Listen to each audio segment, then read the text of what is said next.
Attorney General Eric Holder speaking to the Anti-Defamation League yesterday, offering a brief condemnation of the Boston terror attacks, and most of his speech warning against any retaliation on Muslims.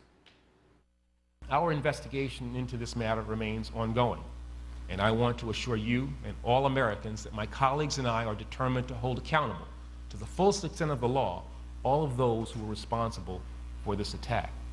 But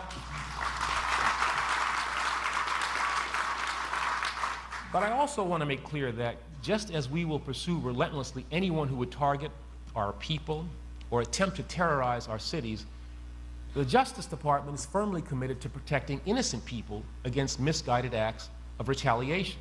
Now, as Americans, we must not allow any group to be stigmatized or to be alienated. We must not tolerate acts of hatred, and we must reaffirm every day through our actions as well as our approach that justice and public safety are not in tension. They rely upon one another.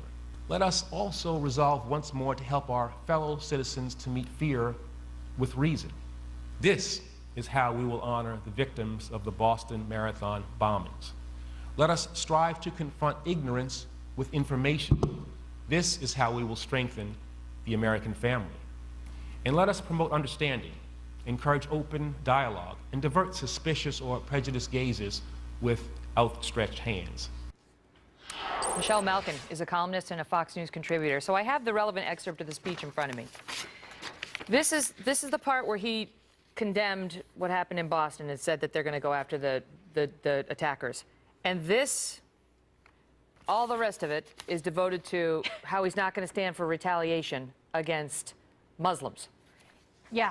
Your thoughts, Michelle?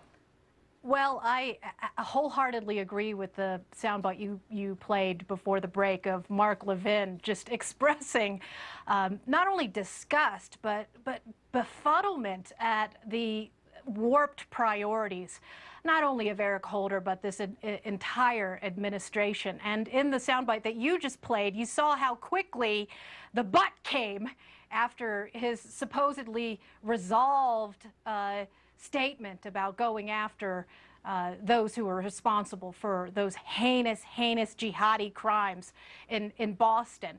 We've seen this behavior from Eric Holder before, the pandering to the politically correct grievance mob.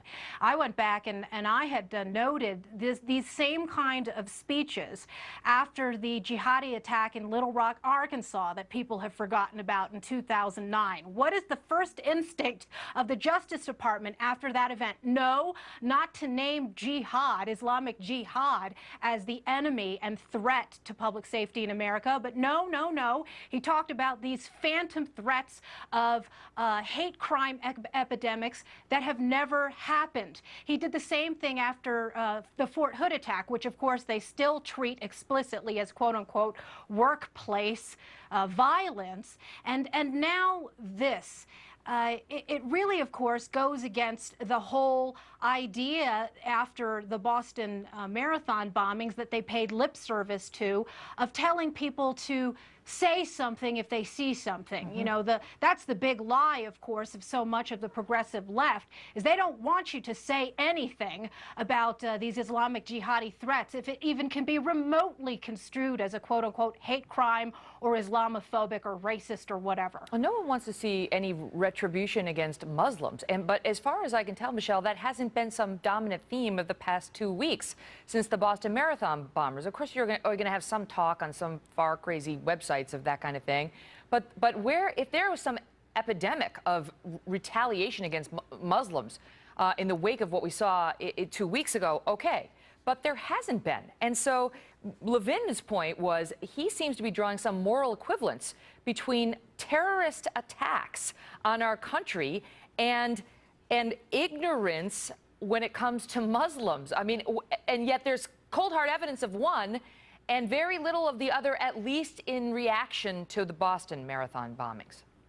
Exactly on point, Megan. And I said this after 9/11 too. And of course, you really see hatred when you point out inconvenient truths. The fact is that many of these grievance groups, whether it's CARE or the American Arab Anti-Discrimination Committee, a lot of these groups, of course, that are very tight with the Justice Department, have claimed that there is this climate of intolerance towards Muslims, and they're always rushing to find with their microscopes and magnifying glasses some sort of evidence of systemic discrimination against Muslims, when in fact this administration should be praising America for showing the kind of fair-mindedness and restraint in response to these terrorist attacks that you never see from the jihadis or the jihadi apologists themselves. Yeah, there was nothing mentioned about jihadis or radical Islam by Eric Holder, but there was a lot of talk about ignorance and hate by regular Americans that he's ready to stop